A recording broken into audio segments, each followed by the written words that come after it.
Sampling is an art form that we've all come to know and love, thanks to the pioneers responsible for thinking a little bit differently about creativity in music. Now, of course, you're free to record and chop up all your favorite vinyls, but if you ever want to commercially release any of your beats or songs without worrying about copyright infringement, here are the best 3 resources out there for you.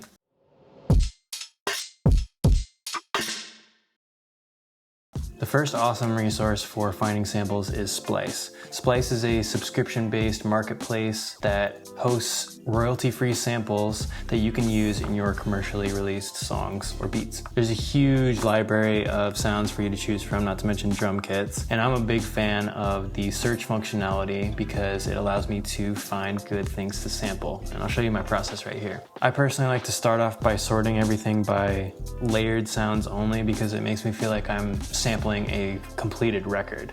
By default, Splice chooses to sort all the samples by the most popular first, but what I like to do is I actually sort by the least popular first or the newest so that I can find all that underrated sample gold goodness. And besides, you might not want to use the same samples that everybody else is using. You know, we're trying to keep the crate digging spirit alive as best we can. Many sampled beats fall somewhere between 80 and 95 BPM. So whatever you choose, one thing you might want to consider is that if you're after that sort of chipmunky sound, it's better to choose a sample that starts at a lower BPM than what you set in your DAW or your target range BPM, for example. If you're after that low sort of slow-mo sound, what's better is to look for samples that are above the tempo range you're looking for so that you can lower the pitch and slow them down and get that effect that you're after. Of course, there's nothing wrong with choosing a BPM that's similar to the range that you're working in, as everything fits more snugly and nicely and makes life a lot easier.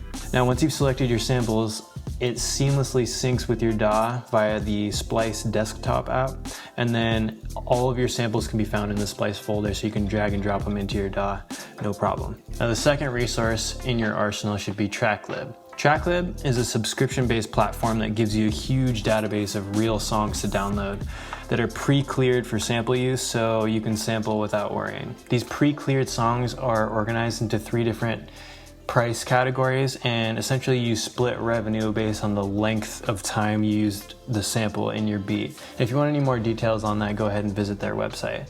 But they make the whole process super easy, and I think it's been a revelation for beat making culture since its inception. You know, there's no more long drawn out legal battles, just the freedom to create. Now, I love the process of going through their library. It sort of feels like you're sifting through vinyl in real time. The third and final resource is work that is licensed under the Creative Commons umbrella. And Creative Commons is a nonprofit organization that provides boilerplate licenses for work that others can build upon, as long as you give credit to the original creator. And there are several websites out there that you can use to search for work that has been licensed this way. One of my favorites is Bandcamp, and all you need to do is go up to the search bar and then search for Creative Commons, and you can find all the work that has been uploaded with that type of license. The only thing to think about when you do this is check the details of the Creative Commons license for whatever you're trying to sample, because there are a few different iterations.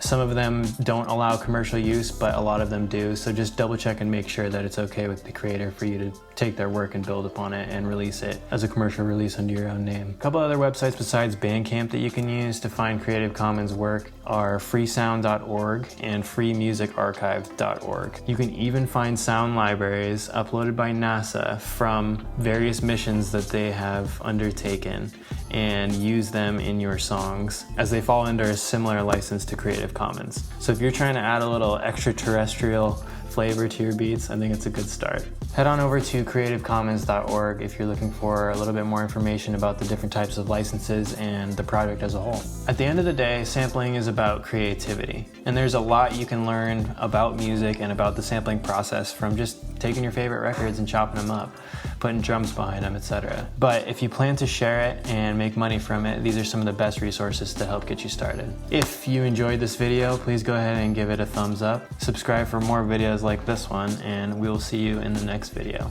Take care.